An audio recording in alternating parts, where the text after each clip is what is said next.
Hello dear students, स्वागत है आप सभी का अल्फा क्लासेस के ऑनलाइन पोर्टल में। तो आज हम लोग सेट्स का लेक्चर नंबर 3 स्टार्ट करेंगे। सेट्स के पिछले 2 लेक्चर्स में मैंने आपको ये समझाया था कि व्हाट इज सेट, सेट क्या होता है। उसके बाद सेट के डिफरेंट रिप्रेजेंटेशंस, एक आपका रोस्टर फॉर्म मैंने बताया था, दूसरा आपको सेट बिल्डर फॉर्म बताया था। इसके बाद हम लोगों ने टाइप्स ऑफ सेट्स के बारे में बात की थी कि एम्प्टी सेट क्या होता है, सिंगलेटन सेट क्या होता है, फिर फाइनाइट सेट क्या होता है, किसी फाइनाइट सेट का कार्डिनल नंबर किसको बोलते हैं, फिर इनफाइनाइट सेट क्या होता है। उसके बाद मैंने आपको सबसेट के बारे में बताया था कि किसी एक सेट को हम कब दूसरे सेट का सबसेट बोलते हैं। तो उसी डिस्कशन को अब हम लोग यहाँ पे आगे बढ़ाएंगे। तो चलिए एक बार आपका रिवीजन करा दिया जाए कि सबसेट क्या होता है। मान लीजिए कि मेरे पास एक सेट ए है जिसमें एलिमेंट्स हैं 1, 2 और 3। तो अगर मुझे लिखना हो अगर मुझे इस सेट के सारे सबसेट्स को लिखना हो तो कैसे लिखेंगे। इसका जो पहला सबसेट होगा वो हो जाएगा 1, दूसरा सबसेट इसका हो जाएगा 2, तीसरा सबसेट इसका हो जाएगा 3। उसके बाद हम दो एलिमेंट्स का सेट बना लें अगर, तो ये हो गया 1, 2, फिर हमारा 2, 3, फिर उसके बाद 1, 3। फिर आपको मालूम है कि हर एक सेट खुद का सबसेट होता है, तो एक सबसेट इसका 1, 2, 3 भी हो जाएगा। और फाइनली नल सेट है ना, क्योंकि नल सेट जो है या तो एम्प्टी सेट हर एक सेट का सबसेट होता है। तो इस सेट के टोटल नंबर ऑफ सबसेट्स कितने हो रहे हैं, 1, 2, 3, 4, 5, 6, 7, 8। तो इसके जो टोटल नंबर ऑफ सबसेट्स आ रहे हैं वो 8 आ रहे हैं। तो मैंने आपको ये भी बताया था कि किसी भी सेट का अगर कार्डिनल नंबर n है तो उसके टोटल नंबर ऑफ सबसेट्स 2 की पावर n हो जाएंगे। तो उसी तरह से इसके टोटल नंबर ऑफ सबसेट 2 की पावर 3 इज इक्वल टू 8 हो गए।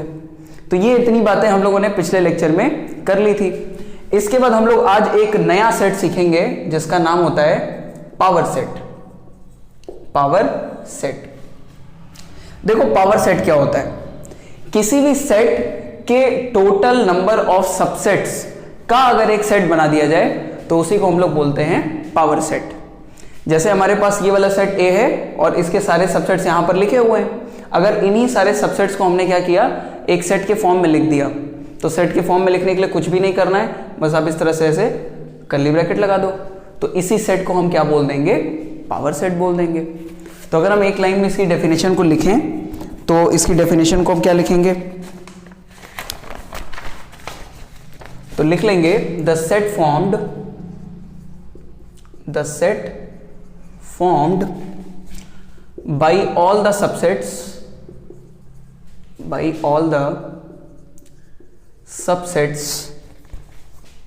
of given set capital A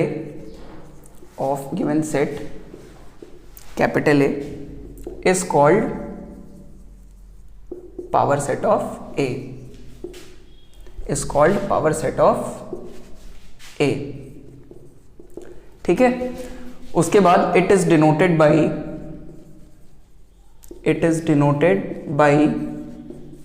P है ना। पावर सेट को हम इस तरीके से डिनोट करते हैं। यहां पे जिस भी सेट का आप पावर सेट लिखेंगे उसका नाम आप इस राउंड ब्रैकेट के अंदर लिख देंगे। तो एग्जांपल के तौर पर अगर हम एक छोटा सा एग्जांपल ले लें, हमने यहां पर एग्जांपल ले लिया, एक सेट हमारे पास बी है जिसमें एलिमेंट्स हैं a, b। अब इसके सारे सबसेट्स क्या क्या हो जाएंगे, पहला इसका सबसेट हो जाएगा a, दूसरा सबसेट इसका हो जाएगा b, तीसरा सबसेट इसका हो जाएगा ab और चौथा सबसेट इसका हो जाएगा phi। तो इन सारे सबसेट्स का अगर हम ऐसे एक सेट बना दें तो this set is called the power set of b। तो इसी को हम क्या बोलेंगे, पावर सेट ऑफ b। तो आई होप आपको यहां तक बहुत अच्छे से समझ में आ गया होगा। इसको आप अच्छे से नोट कर लीजिए। और इसके बाद हम लोग हेडिंग डाल लेंगे सुपर सेट। इसके बाद हेडिंग डाल लीजिए सुपर सेट।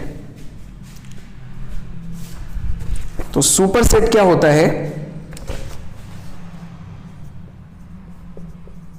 Super set. तो चलिए पहले डेफिनेशन इसकी लिख लेते हैं। Let capital A and capital B be two sets if A is a subset of B and A not equal to B। तो देखो यहाँ पे a जो है b के इक्वल नहीं है, इसलिए a b का प्रॉपर सबसेट होगा, है ना, ये आपको मैंने कल बताया था। तो उस केस में हम बोलते हैं then a is called a proper subset of b, proper subset of b and b is called the superset of a। ठीक है, बहुत सिंपल सी चीज है, एग्जाम्पल लेके समझते हैं। एक सेट A है हमारे पास जिसमें एलिमेंट्स हैं A, B और C, और दूसरा एक सेट है हमारे पास जिसमें एलिमेंट्स हैं A, B, C, D। ठीक है, तो आपको यहां पे देख के समझ में आ रहा है कि A is a proper subset of B, A is a proper subset of B, क्योंकि A के सारे एलिमेंट सेट B में मौजूद हैं। तो इस केस में सेट B सेट A का सुपर सेट कहलाएगा। अगर A B का प्रॉपर सबसेट है तो उस केस में B A का सुपर सेट है। ठीक है ना, तो इसी चीज को हम क्या बोल देते हैं, सुपर सेट बोल देते हैं। तो इस चीज को आप प्रॉपर तरीके से नोट कर लीजिए। तो यहां पे हम लिखेंगे B is a super set of capital A, तो इसी को हम लोग सुपर सेट बोल देंगे। इसके बाद हम एक और टॉपिक देख लेते हैं, इंटरवल्स। ठीक है ना, इंटरवल्स। अभी हम लोग इसके बाद एक नया चैप्टर पढ़ेंगे जिसका नाम होता है इनइक्वालिटीज। तो उसमें क्या होता है कि आपका जो आंसर आता है वो एक से ज़्यादा आंसर आता है, तो उसको हम इंटरवल्स के फॉर्म में लिखते हैं। जैसे मान लीजिए बहुत छोटी सी एक इनइक्वालिटी लेते हैं, यहाँ पर लिखा हुआ है x ग्रेटर देन 3, ठीक है, और साथ के साथ लिखा है x belongs to real number r। तो इसका ये मतलब हुआ कि x की वो सभी वैल्यूज जो 3 से बड़ी हैं और x यहाँ पे रियल नंबर है। तो आप बता सकते हैं कि ऐसी कितनी वैल्यूज होंगी जो 3 से बड़ी होंगी। Infinite number of real numbers होंगे, 3.1 हो गया, 3.5 हो गया, 4 हो गया, 5 हो गया, 100 हो गया, है ना। तो अब सवाल ये है कि इस इनइक्वालिटी का जो आंसर आएगा वो एक से ज्यादा आंसर आएगा। तो एक से ज्यादा आंसर आएगा तो उसको हम सेट के फॉर्म में भी लिख सकते हैं, है ना, उसको हम सेट के फॉर्म में लिख सकते हैं। उस सेट में जो एलिमेंट्स होंगे वो इनफाइनाइट नंबर ऑफ एलिमेंट्स होंगे। तो इसी चीज को हम क्या करते हैं, इंटरवल के हेल्प से लिखते हैं। अब जैसे मान लो अगर हमको इसका सोल्यूशन सेट लिखना है तो देखो कैसे लिखेंगे, सॉल्यूशन सेट। तो चूंकि x की वो सभी वैल्यूज जो 3 से ज्यादा हैं, तो इसका मतलब जो वैल्यूज होंगी वो 3 से लेके क्या हो जाएंगी, प्लस इनफाइनाइट तक हो जाएंगी। तो हमने यहाँ पर यहाँ पे हमने क्या कर दिया, 3 पे ओपन ब्रैकेट लगा दिया और इनफाइनाइट पे ओपन ब्रैकेट लगा दिया। अब देखो ओपन ब्रैकेट और क्लोज ब्रैकेट का क्या कंसेप्ट होता है। इस वाले ब्रैकेट को हम बोलते हैं ओपन ब्रैकेट या तो ओपन इंटरवल, ओपन इंटरवल, और जिसको आप स्क्वायर ब्रैकेट जानते हैं उसको हम बोलते हैं क्लोज्ड इंटरवल, क्लोज्ड इंटरवल। चलिए एक और एग्जांपल लेके इस चीज को समझते हैं। जैसे यहां पर हमने लिख दिया x ग्रेटर देन और इक्वल टू -4, और x के बारे में लिख दिया कि x belongs to capital R। मतलब x की वो सभी वैल्यूज जो -4 या तो उससे ज्यादा है, तो -4 या उससे ज्यादा जो सारी वैल्यूज हैं उनको अगर हम सोल्यूशन सेट के फॉर्म में लिखेंगे इंटरवल की हेल्प से, तो कैसे लिखेंगे, -4 से लेकर के प्लस इनफाइनाइट तक। ठीक है, और चूंकि हम जानते हैं कि इस इनइक्वालिटी का जो आंसर होगा वो -4 होगा, तो हमें -4 को लेते हुए आगे जाना है। तो -4 को हमें इंक्लूड करना है। तो जब भी हमें इंक्लूड करना होता है तो हम कौन सा इंटरवल यूज करते हैं, क्लोज्ड इंटरवल। तो हम यहाँ पे क्लोज्ड ब्रैकेट इस तरह से इस्तेमाल करेंगे। और इनफाइनाइट पे हमेशा हम लोग ओपन इंटरवल लगाते हैं, है ना, क्योंकि इनफाइनाइट अपने आप में कोई डिफाइंड वैल्यू तो है नहीं। इनफाइनाइट बहुत बड़ा हो सकता है। अगर आप कोई बहुत बड़ा नंबर सोच रहे हैं तो उसमें 1 जोड़ देंगे तो वो उससे भी बड़ा नंबर हो जाएगा। तो इनफाइनाइट पे हमेशा जो है हम लोग ओपन इंटरवल लगाते हैं। ठीक है, तो ये बात हो गई। तो सेम उसी तरीके से चूंकि इस इनइक्वालिटी में हमारा जो आंसर है वो 3 नहीं था, तो हमें 3 को इंक्लूड नहीं करना था, तो इसीलिए हमने 3 पे क्या कर दिया, इस तरीके से ओपन इंटरवल लगा दिया। चलिए एक और एग्जाम्पल लेके समझते हैं। तीसरा एग्जाम्पल में अगर लिखा हुआ है x इज ग्रेटर देन और equal to 1 but less than और इक्वल टू 9, और यहाँ पे लिखा है x के बारे में कि x belongs to real number. तो अगर हमें इस चीज को इंटरवल के फॉर्म में लिखना है तो हम इसको लिखते हैं x बिलोंग्स टू 1 से लेकर के 9। तो 1 से लेकर के 9 के बीच में कितने रियल नंबर्स होंगे? इनफाइनाइट रियल नंबर्स होंगे।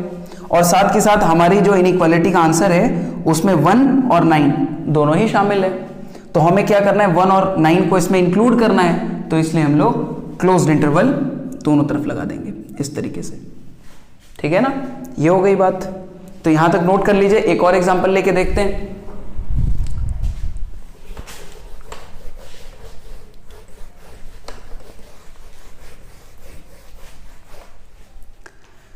एक और एग्जांपल लेते हैं। इसमें हमने लिखा x is greater than 3 but less than और equal to 7 and x belongs to real number r। तो अब इस चीज को हमें इंटरवल के फॉर्म में लिखना है, तो लिखेंगे x बिलोंग्स टू 3 से लेकर के 7, और 7 चूंकि इस इनइक्वालिटी का आंसर है तो 7 पे हम लगा देंगे ओपन ब्रैकेट, और 3 हमारी इनइक्वालिटी का आंसर नहीं है, 3 को हमें एक्सक्लूड करना है तो हम यहाँ पे लगा देंगे ओपन इंटरवल। ठीक है ना। चलिए एक और लास्ट एग्जांपल देखते हैं। यहां पर लिखा हुआ है x इज ग्रेटर देन और equal to -2 but less than 4। ठीक है ना, इस तरीके से लिखा है, और हमें इसका सोल्यूशन सेट लिखना है। तो इसका जो सोल्यूशन सेट हो जाएगा x बिलोंग्स टू -2 से लेकर के 4, और -2 हमारी इनइक्वालिटी का आंसर है इसलिए -2 पे क्लोज्ड इंटरवल, और 4 को शामिल नहीं करना है इसलिए ओपन इंटरवल। तो इस तरीके से हम लोग इंटरवल की हेल्प से किसी भी इनइक्वालिटी का सोल्यूशन सेट लिखते हैं। ठीक है ना। अब हम लोग क्या करेंगे, अगर मान लीजिए क्वेश्चन में लिखा है कि represent the solution set on the real line, तो हमें इन सारे सोल्यूशन सेट्स को रियल लाइन पे रिप्रेजेंट करना है। तो देखिए अब कैसे रिप्रेजेंट करेंगे। सबसे पहले इस बात को समझते हैं, जैसे ये एक रियल लाइन है, तो ये रियल लाइन है तो इस पे सारे रियल नंबर्स को रिप्रेजेंट किया जा सकता है। मान लेते हैं यहाँ पे एक रियल नंबर 0 है, तो इस 0 के राइट में जितने भी नंबर्स आएंगे वो सारे के सारे पॉजिटिव रियल नंबर्स होंगे r+, और 0 के लेफ्ट में जितने भी रियल नंबर होंगे वो सारे नेगेटिव रियल नंबर्स होंगे। ठीक है ना। तो इसको हम रियल नंबर इसलिए बोल रहे हैं क्योंकि इसमें हम सारे रियल नंबर्स को रिप्रेजेंट करेंगे। आपने बचपन में नंबर लाइन पढ़ा होगा, तो नंबर लाइन में क्या होता था कि आप 0 दिखाते थे, 1 दिखाते थे, 2 दिखाते थे, है ना, तो इसको हम नंबर लाइन बोलते थे। तो अब जैसे मान लीजिए कि अच्छा ये जो है इसको बोलते हैं प्लस इनफाइनाइट, और इसको हम बोलते हैं माइनस इनफाइनाइट। प्लस इनफाइनाइट का मतलब बहुत बड़ा पॉजिटिव नंबर, और माइनस इनफाइनाइट का मतलब बहुत छोटा नेगेटिव नंबर। ठीक है, तो ये हो गई बात। तो अब बारी बारी से हम लोग क्या करेंगे, इन सारे जो क्वेश्चंस हैं इसके सोल्यूशन सेट को नंबर लाइन पर या तो रियल लाइन पर रिप्रेजेंट करेंगे। तो सबसे पहले वाले सोल्यूशन सेट की बात करते हैं। तो यहाँ पे हमने क्या बना दिया, यहाँ पे हमने बना दिया रियल लाइन, यहाँ पे कहीं आपका 0 होगा। ठीक है, तो 3 कहाँ आएगा, 3 यहाँ पर आ जाएगा। ये हमारा प्लस इनफाइनाइट है। तो चूंकि हमारा जो सोल्यूशन सेट है वो 3 से लेकर के इनफाइनाइट तक है, प्लस इनफाइनाइट तक, तो ये वाला हिस्सा जो है हमारे सोल्यूशन सेट का हिस्सा है। तो हम क्या करेंगे, इसको पूरा डार्क कर देंगे इस तरीके से। और चूंकि हमें मालूम है कि ये जो 3 है वो सोल्यूशन सेट में हमें इंक्लूड नहीं करना है, तो नंबर लाइन में अगर हमें किसी क्रिटिकल पॉइंट को इंक्लूड या एक्सक्लूड करना होता है तो उसके लिए हम लोग यहाँ पर सर्कल का इस्तेमाल करते हैं। तो ये एक सॉलिड सर्कल है, ये हॉलो सर्कल है। अगर हमें किसी क्रिटिकल पॉइंट को सोल्यूशन सेट में शामिल करना है, इंक्लूड करना है, तो हम लोग यहाँ पर सॉलिड सर्कल से उसको सर्कल कर देते हैं। और अगर मान लीजिए हमें किसी क्रिटिकल पॉइंट को सोल्यूशन सेट में इंक्लूड नहीं करना है तो हम लोग इसमें हॉलो सर्कल लगा देते हैं। तो इसका मतलब है कि इंक्लूड जब करना होगा तब सॉलिड सर्कल, और जब हमें इंक्लूड नहीं करना है, एक्सक्लूड करना है, तो हॉलो सर्कल। तो यहाँ पर कौन सा सर्कल लगा देंगे, हॉलो सर्कल इस तरीके से बना दिया। ठीक है ना। तो यही हमारा क्या हो गया, सोल्यूशन सेट को हमने रियल लाइन पर रिप्रेजेंट कर दिया। सेकेंड वाले में देखते हैं। अब सेकेंड वाले में हमें इस सोल्यूशन सेट को रिप्रेजेंट करना है, तो हमने यहाँ पर ड्रॉ किया एक रियल लाइन, ये हमारा बन जाएगा -4, ये हमारा है प्लस इनफाइनाइट, ये हो जाएगा माइनस इनफाइनाइट। तो -4 से लेके प्लस इनफाइनाइट तक हमारा सोल्यूशन सेट है, और -4 को हमें क्या करना है, इंक्लूड करना है। तो -4 पे आप क्या कर दीजिए, सॉलिड सर्कल लगा दीजिए, और -4 से प्लस इनफाइनाइट तक आप पूरा सॉलिड सर्कल से सर्कल कर दीजिए इस तरीके से, इसको डार्क कर दीजिए। इस तरीके से। तो यही हमारा क्या हो जाएगा, इसका रिप्रेजेंटेशन हो गया। उसी तरीके से मान लीजिए अगर हमें इसको रिप्रेजेंट करना है रियल लाइन पे, तो 1 से लेकर के 9, तो 1 कहाँ पर आएगा, 1 मान लीजिए यहाँ पे आ रहा है, 9 यहाँ पर आ रहा है, इसको प्लस इनफाइनाइट, इसको माइनस इनफाइनाइट, ठीक है। तो 1 से लेकर के 9 और 1 और 9 को हमें क्या करना है, शामिल करना है, इंक्लूड करना है। तो सॉलिड सर्कल लगा दो यहाँ पर पहले, तो यहाँ पर सॉलिड सर्कल, यहाँ भी सॉलिड सर्कल, और यहाँ पर क्या हो जाएगा, इसको डार्क कर देंगे इस तरीके से, ठीक है। तो यहाँ तक हो गई बात। उसके बाद मान लीजिए हमें इसको रियल लाइन पे रिप्रेजेंट करना है, तो इसको रियल लाइन पे रिप्रेजेंट करने के लिए यहाँ पर 3, यहाँ पर 7, ये हमारा हो गया प्लस इनफाइनाइट, ये हो गया माइनस इनफाइनाइट। तो 7 को आप क्या कर दीजिए, सॉलिड सर्कल से कलर कर दीजिए, और इसको हॉलो सर्कल से कलर कर दीजिए, ठीक है ना। और इसके बीच में जितने भी रियल नंबर्स आएंगे वो सभी हमारे सोल्यूशन सेट का हिस्सा है। उसके बाद हमारा 5th पार्ट है। 5th पार्ट में हमें -2 से 4 इस इंटरवल को रियल लाइन पे रिप्रेजेंट करना है। तो रियल लाइन पे रिप्रेजेंट करने के लिए -2 यहां पर बना देंगे, ये हमारा +4 हो गया, ये प्लस इनफाइनाइट, ये माइनस इनफाइनाइट। तो 4 को हमें शामिल नहीं करना है तो हम यहां पर बना देंगे हॉलो सर्कल, -2 को इंक्लूड करना है तो यहां पे हम बना देंगे सॉलिड सर्कल इस तरीके से। और -2 से 4 के बीच में जितने भी रियल नंबर्स होंगे वो हमारा आंसर होगा। तो इतने को हम क्या कर देंगे, इस तरीके से डार्क कर देंगे। तो अब आपके सामने अगर कोई भी इनइक्वालिटी है और आपको उसका सोल्यूशन सेट लिखना है तो आप उसको इस तरीके से with the help of interval लिख लेंगे। और आपको अगर उस सारे सोल्यूशन सेट्स को रियल लाइन पर रिप्रेजेंट करना है तो इस तरीके से आप उसको रिप्रेजेंट भी कर लेंगे। इसको बहुत कायदे से आप लिख लीजिए, मैंने इसको थोड़ा सा जल्दी कर दिया है, आप वीडियो को बहुत अच्छे से पॉज कर लो, ये सारा अपनी कॉपी में लिख लो। इसके बाद हम लोग पढ़ेंगे ऑपरेशंस ऑन सेट्स, है ना। सेट्स में कुछ ऑपरेशंस होते हैं बड़े इंपॉर्टेंट हैं, उनको देखेंगे हम लोग, ऑपरेशंस ऑन सेट्स। तो बेटा ऑपरेशंस ऑन सेट्स में पहला है यूनियन ऑफ 2 सेट्स, या तो सिर्फ यूनियन ऑफ सेट्स। तो देखो यूनियन ऑफ सेट्स क्या होते हैं, एग्जाम्पल से आपको मैं समझाता हूं। मान लीजिए मेरे पास एक सेट ए है जिसमें है एलिमेंट्स 1, 2, 3 एंड 4। एक दूसरा सेट मेरे पास बी है, उसमें एलिमेंट्स हैं हमारे पास 2, 3, 4, 5, 6। तो ए यूनियन बी एक ऐसा सेट होगा जिसको हम इस तरीके से रिप्रेजेंट करेंगे, ए यूनियन बी। इसको पढ़ेंगे हम लोग ए यूनियन बी। तो ए यूनियन बी एक ऐसा सेट होगा जिसमें इस सेट के एलिमेंट्स भी मौजूद होंगे और इस सेट के एलिमेंट्स भी मौजूद होंगे, है ना। मतलब एक ऐसा सेट जिसमें या तो इस सेट के एलिमेंट्स हों या तो इस सेट्स के एलिमेंट्स हों। तो क्या क्या हो जाएंगे एलिमेंट्स, 1, 2, 3, 4, 5, 6, है ना। तो अब ए यूनियन बी सेट में हमारे पास इस सेट के भी सारे एलिमेंट मौजूद हैं और इस सेट के भी सारे एलिमेंट मौजूद हैं, है ना। तो इसी चीज को हम क्या बोल देते हैं, ए यूनियन बी। तो अगर हम ए यूनियन बी का डेफिनेशन लिखना चाहें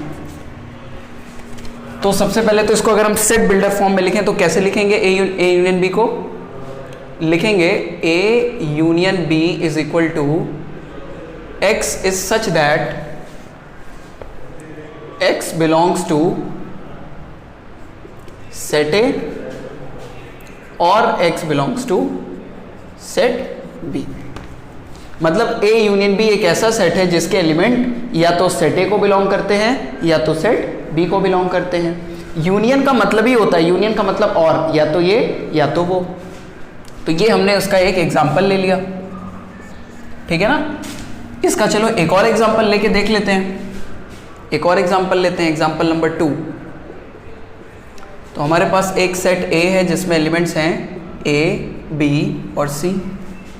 एक दूसरा सेट बी है हमारे पास जिसमें एलिमेंट्स हैं बी, सी, डी। और हमें क्या निकालना है, हमें इसमें ए यूनियन बी लिखना है, फाइंड ए यूनियन बी। तो इसमें ए यूनियन बी को कैसे लिखेंगे, लिखेंगे A union B is equal to, अब इसमें ए बी सी और डी, ए बी सी और ये डी हो गया, ठीक है ना। तो अब इस वाले सेट के अंदर जो एलिमेंट्स हैं वो या तो सेट ए के एलिमेंट्स हैं या तो सेट बी के एलिमेंट्स हैं, ठीक है ना। तो इसी को हम बोलते हैं यूनियन ऑफ सेट्स। तो अगर आप इस तरह से यू बना देंगे तो यही जो है यूनियन का सिंबल होता है, ठीक है ना। इसको नोट कर लो।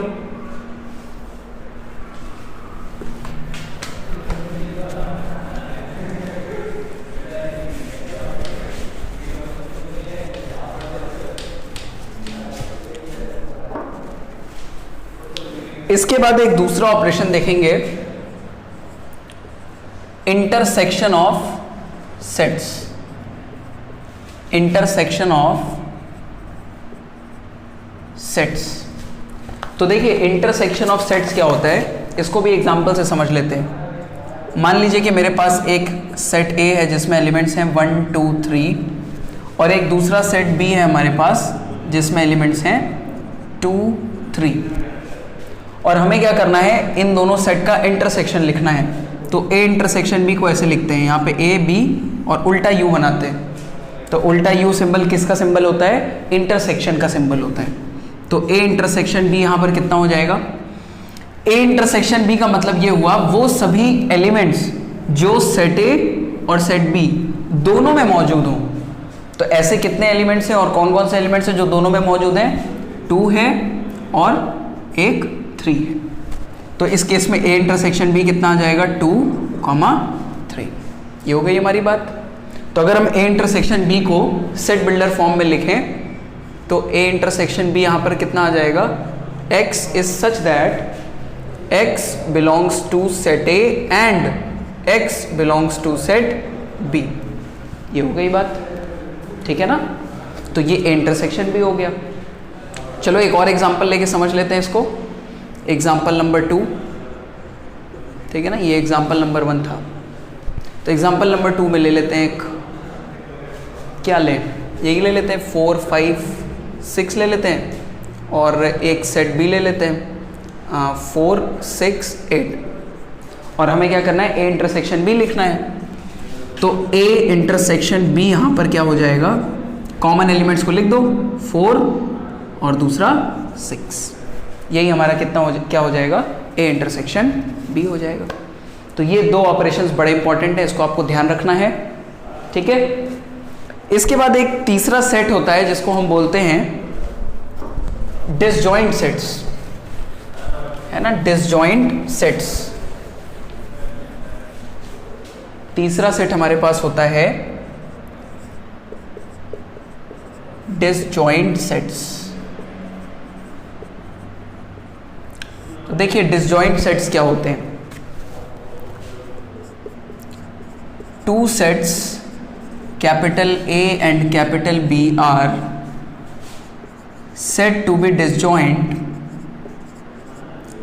said to be disjoint if A intersection B is equal to 5, ठीक है ना। मतलब दो सेट A और B को हम डिसजॉइंट सेट्स बोलते हैं अगर उन दोनों का इंटरसेक्शन जो है वो 5 आ रहा हो। मतलब दो सेट्स को डिसजॉइंट सेट्स बोलेंगे अगर उन दोनों सेट में कोई भी एलिमेंट्स कॉमन ना हो। जैसे फॉर एग्जांपल मेरे पास एक सेट ए है जिसमें एलिमेंट है 1 2 3, मेरे पास एक सेट बी है जिसमें एलिमेंट्स हैं ए बी सी। तो इस केस में आप देख रहे हैं कि चूंकि ए इंटरसेक्शन बी यहाँ पर क्या आ जाएगा, 5, ठीक है ना, ए इंटरसेक्शन बी 5 आ रहा है। तो इसलिए हम यहाँ से क्या बोल देंगे, set A and set B are disjoint sets, disjoint sets. तो ये हमारा डिसजॉइंट सेट हो गया।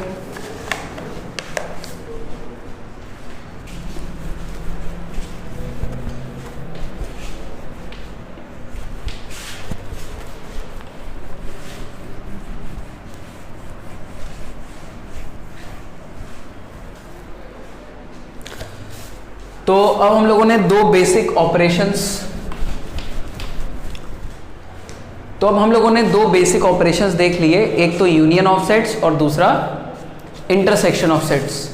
इसके बाद हम लोग स्टार्ट करें वेन डायग्राम। बहुत इंपॉर्टेंट है, वेन डायग्राम पे बेस्ड बहुत सारे क्वेश्चंस जो हैं वो इस चैप्टर से पूछे जाते हैं। अभी तक हम लोग जो भी पढ़ रहे थे बड़े बेसिक सी चीज़ें थी, सेट क्या होता है, सेट को कैसे रिप्रेजेंट किया जाता है, सबसेट क्या चीज़ होती है।